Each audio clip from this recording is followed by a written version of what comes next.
Assalamualaikum warahmatullahi wabarakatuh. Saya Delvin Nurmeni Sirait dari Prodi Bahasa Indonesia kelas 1B. Sosiologis adalah pengetahuan atau ilmu tentang sifat masyarakat, perilaku masyarakat, dan perkembangan masyarakat. Antropologis adalah suatu studi yang mempelajari tentang kehidupan baik dari segi fisik, sosial, dan budayanya, individual, masyarakat, dan kebudayaan.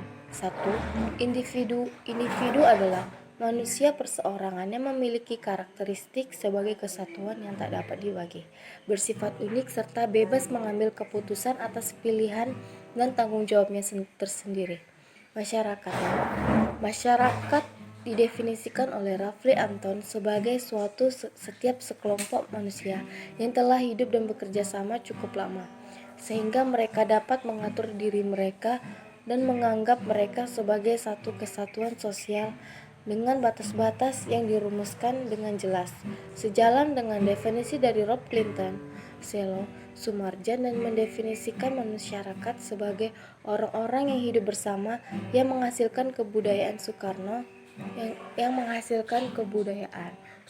1986. 4 unsur yang di dalam masyarakat. 1. Manusia, individu-individu yang hidup dalam masyarakat. 2.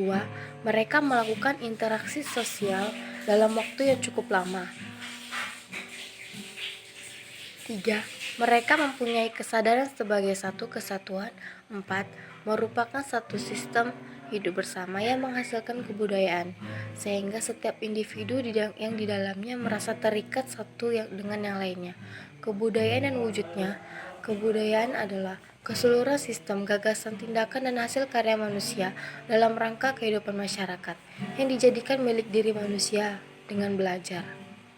Ada 3 jenis wujud kebudayaan. Ketiga wujud kebudayaan tersebut adalah: 1. Wujud kebudayaan sebagai suatu kompleks dari ide-ide, gagasan-gagasan, nilai-nilai, norma-norma, peraturan-peraturan, dan sebagainya. 2. Wujud kebudayaan sebagai suatu kompleks aktivitas, kelakuan berpola manusia dalam masyarakat. 3. Wujud kebudayaan sebagai benda-benda hasil karya. 1. Struktural sosial. Status dan peranan struktur sosial mendefinisikannya sebagai pola perilaku berulang-ulang yang menciptakan hubungan antar kelompok dalam masyarakat dalam struktur sosial tersebut. Setiap individu mempunyai kedudukan, status, peranan, role tertentu. Status adalah kedudukan seseorang dalam suatu struktur sosial, sedangkan peranan adalah berbagai hal yang harus dilakukan oleh individu dengan kedudukannya. Pada dasarnya merupakan aspek dinamis dari suatu status seseorang, dikatakan melaksanakan perannya apabila ia melaksanakan hak dan kewajiban sesuai dengan statusnya. B. Pendidikan, sosialisasi, enkulturasi atau pembudayaan adalah proses mempelajari menyelesaikan alam pikiran, sikap individu dengan sistem norma adat dan peraturan-peraturan yang hidup dalam kebudayaannya. Proses ini berlangsung sejak kecil, mulai dari lingkungan kecil keluarga ke lingkungan lebih besar masyarakat. Sebenarnya di samping enkulturasi terdapat sosialisasi. Sosialisasi adalah proses pemasyarakatan, yaitu seluruh proses apabila seseorang individu dari masa kanak-kanak sampai dewasa, nangis, berkembang, berhubungan, mengenai, dan menyelesaikan diri dengan individu-individu dalam masyarakat. Menurut Suryono Sukamto, sosialisasi adalah suatu proses di mana anggota masyarakat baru mempelajari norma-norma dan nilai-nilai masyarakat di mana ia menjadi anggota. Apakah perbedaan antara enkulturasi dan sosialisasi? M.J. Harkowitz berpendapat bahwa perbedaan antara enkulturasi dengan sosialisasi adalah sebagai berikut. 1. Enculturation atau enkulturasi adalah suatu proses bagi seseorang, baik secara sadar maupun tidak sadar, mempelajari kebudayaan masyarakat. 2. Socialization atau sosialisasi adalah suatu proses bagi anak untuk menyesuaikan diri dengan norma-norma yang berlaku dalam keluarganya. Secara singkat, perbedaan antara enkulturasi dan sosialisasi adalah Dalam enkulturasi, seorang individu mempelajari dan menyesuaikan alam pikirannya dengan lingkungan kebudayaan, sedangkan sosialisasi individu melakukan proses penyesuaian diri dengan lingkungan. Sosialisasi dan enkulturasi ditinjau dari sudut masyarakat. Sosialisasi dan enkulturasi merupakan fungsi masyarakat dalam rangka mengantarkan setiap individu, khususnya ke generasi muda, ke dalam kehidupan bermasyarakat dan berbudaya. Jenis pranata sosial antara lain: 1. Pranata ekonomi, 2. Pranata politik, 3. Pranata agama, 4. Pranata pendidikan.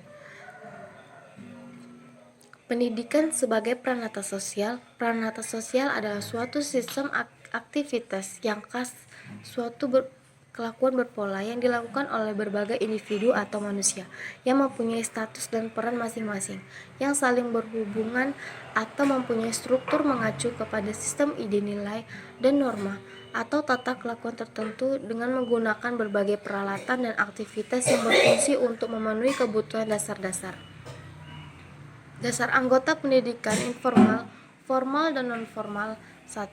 Pendidikan non-formal. Pendidikan non-formal adalah jalur pendidikan formal yang dapat dilaksanakan secara terstruktur dan berjenjang.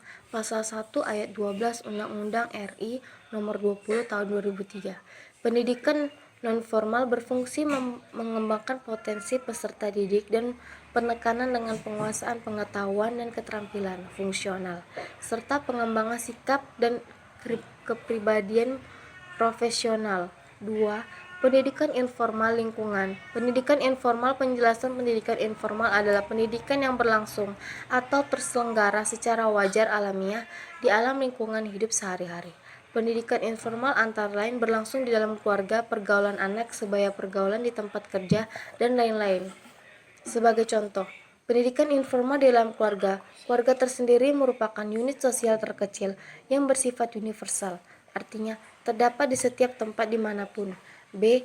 Jenis dan bentuk keluarga. Menurut Kamanto Sunarto 1993, keluarga dapat dibedakan dalam berbagai macam bentuk kecerdasan keanggotaan keluarga.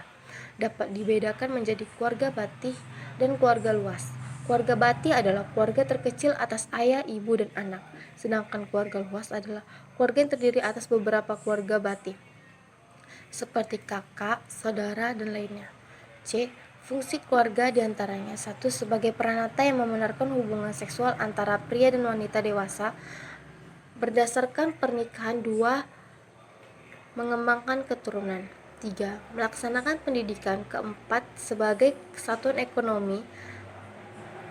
Ketiga, pendidikan formal. Sebagai lembaga pendidikan normal, sekolah merupakan kesatuan kegiatan-kegiatan menyelenggarakan pembelajaran yang dilakukan oleh para petugas khusus dengan cara yang terencana dan teratur menurut tatanan nilai dan norma yang telah ditentukan untuk mencapai tujuan pendidikan yang telah ditetapkan. Faktor-faktor yang mendorong perlunya pendidikan seumur hidup yaitu: 1. Adanya keterbatasan pendidikan sekolah.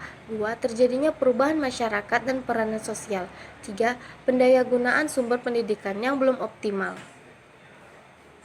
Pendidikan masyarakat dan kebudayaan. Adanya hubungan timbal balik antara pendidikan masyarakat dan kebudayaannya. Di dalam masyarakat, terdapat pranata-pranata lain atau subsistem lainnya. Terdapat hubungan fungsional antara pranata pendidikan dan pranata-pranata lainnya, bahkan juga dengan masyarakat sebagai sistem yang juga melengkapinya. Terdapat hubungan timbal balik antara pranata pendidikan masyarakat dan kebudayaan perwujudan. Sari bahwa pranata pendidikan, baik tujuan, isi kurikulum, serta cara pelaksanaannya hendaknya disesuaikan dengan keadaan serta harapan lingkungan masyarakat di kebudayaannya. Dalam hubungan keadaan serta harapan masyarakat kebudayaannya, pranata pendidikan memiliki dua fungsi utama, yaitu: 1. Fungsi konservasi. Dalam hal ini pranata pendidikan berfungsi untuk mentransmisikan atau wariskan atau melestarikan, mempertahankan kelangsungan eksistensi masyarakat. Yang kedua, fungsi inovasi, kreasi, transformasi. Dalam hal ini, Pranata Pendidikan berfungsi untuk melakukan perubahan dan pembaharuan masyarakat serta nilai budayanya. Sampai di sini saya akhiri. Assalamualaikum warahmatullahi wabarakatuh.